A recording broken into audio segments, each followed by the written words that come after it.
Salut, c'est Trado, content de vous retrouver pour la mise à jour des zones d'accumulation rationnelle pour les métaux précieux. On commence comme d'habitude par les actualités. Et l'actualité, évidemment, c'est le record historique sur l'or en dollars et en euros. On verra ça dans une minute. Jamais l'or n'a coûté plus cher, que ce soit dans la monnaie de l'oncle Sam ou de la nôtre.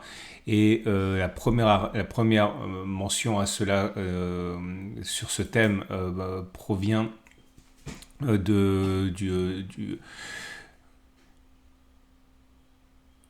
Et forcément, l'actualité des métaux précieux en parle beaucoup et j'ai trouvé pour vous plusieurs articles. Tout d'abord, le premier article qui tend à expliquer que forcément, ce qui s'est passé en novembre pouvait laisser envisager ce qui vient de se passer en décembre, à savoir un afflux record d'investissement dans l'or. Une des raisons pour lesquelles beaucoup investissent, c'est en tant qu'assurance anti-chaos. Et bon, leur papier, c'est quand même pas ce qu'il y a de mieux comme investissement anti-chaos. Mais en tout cas, voilà, c'est une bonne chose. Les petits porteurs investissent massivement, reviennent massivement sur le marché de l'or avec 1 milliard rien que pour novembre.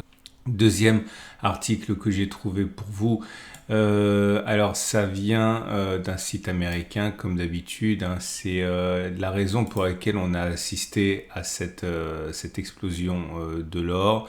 Et bon, on le sait, hein, parce que vous êtes des habitués, mais la valeur de l'or à court terme est largement influencée par les perspectives sur les taux d'intérêt. Et là, ce qui s'est passé, c'est que les différentes dernières interventions des banques centrales ont montré que la hausse des taux a probablement vécu et que les taux vont baisser et donc le dollar ne va pas être aussi fort. Et comme l'or évolue en grande partie en symétrie, hein, par rapport à ce qui se passe sur l'or, moins de force pour le dollar, c'est plus de force pour l'or avec les craintes inflationnistes qui vont avec.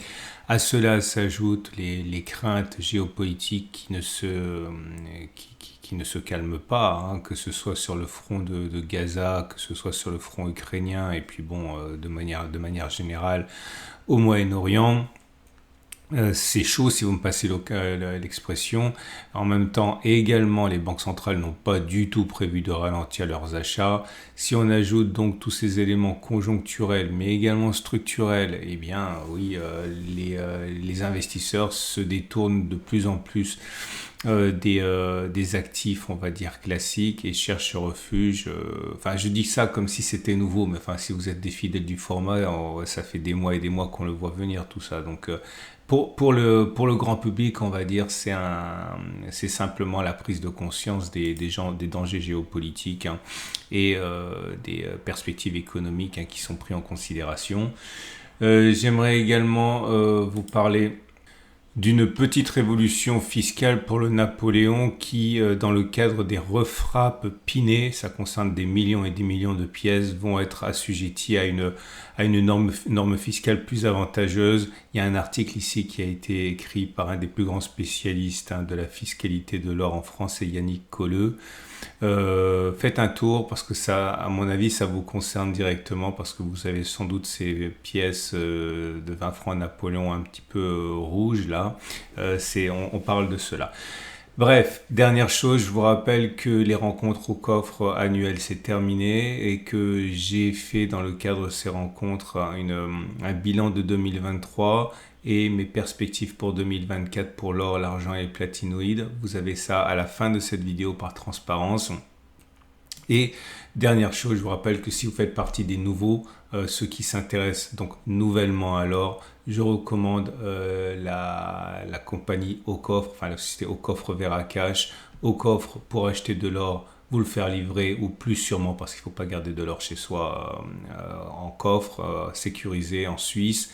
Et également Veracash pour acheter de l'or, mais pouvoir l'utiliser avec votre carte de paiement habituelle. C'est un produit révolutionnaire, c'est une néobanque, hein, et c'est complètement en phase avec l'idée que vous pourriez vous faire d'un or qui augmenterait votre pouvoir d'achat. Bref, vous avez tous les liens en dessous de la vidéo. On passe à l'or libellé en euros. Et comme je l'ai dit, enfin comme maintenant on le voit partout, ça y est, record de l'or libellé en euros qui est monté jusqu'à 1970 euros l'once. Le précédent record daté de...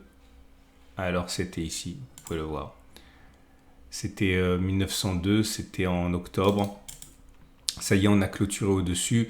Et de la manière la plus classique, je vais vous dire, si vous êtes des nouveaux, vous les anciens, vous le savez très bien, ne vous précipitez pas.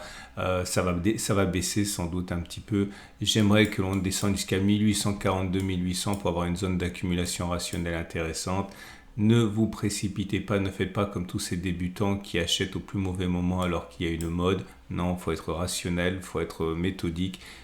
Soyez patient et attendez donc encore, à mon avis, 1,5 à 3,8% de baisse pour être en zone d'accumulation rationnelle. De toute manière, si vous avez déjà acheté, vous êtes déjà acquéreur à des prix très intéressants. Vous voyez, c'est des zones cerclées qui correspondent aux interventions de 2023.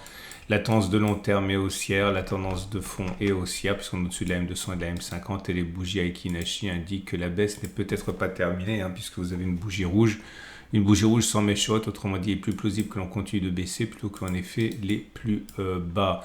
Pour l'or libellé en dollars, c'est surtout ça qui me fait plaisir cette semaine, parce qu'on avait déjà vu la semaine dernière que l'or en euros avait fait un record.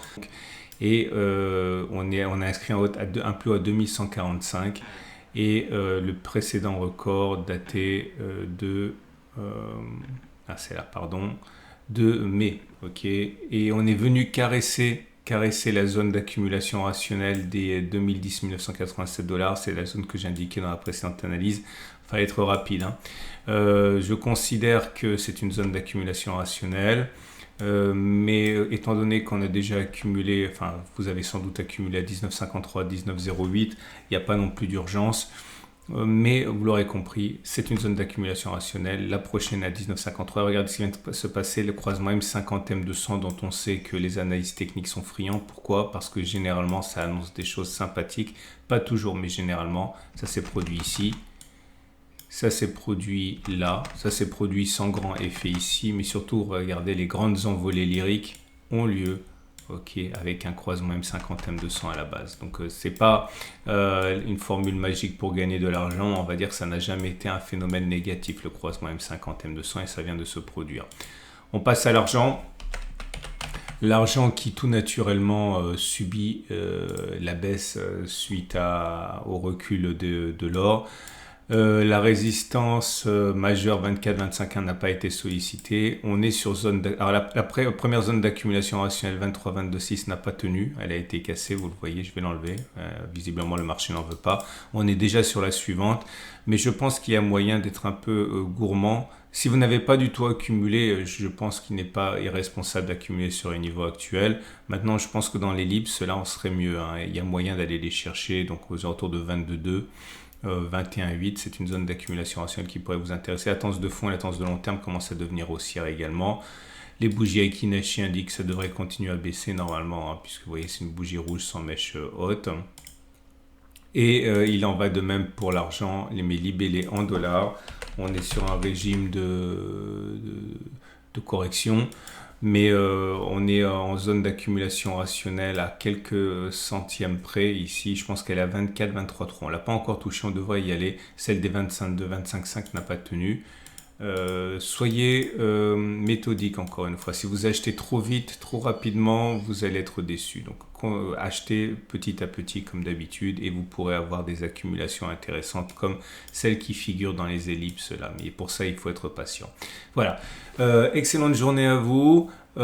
Excellente soirée. Je vous rappelle encore une fois que vous pouvez retrouver tous les articles que j'ai mentionnés sur mon site. Vous avez un lien en dessous de la vidéo. Et à samedi pour la mise à jour, pensez à liker ce format si vous l'avez trouvé bon, parce que c'est bon pour moi et puis ça démocratise l'investissement en or auprès de ceux qui ne jurent que par des choses conventionnelles. À samedi pour la mise à jour.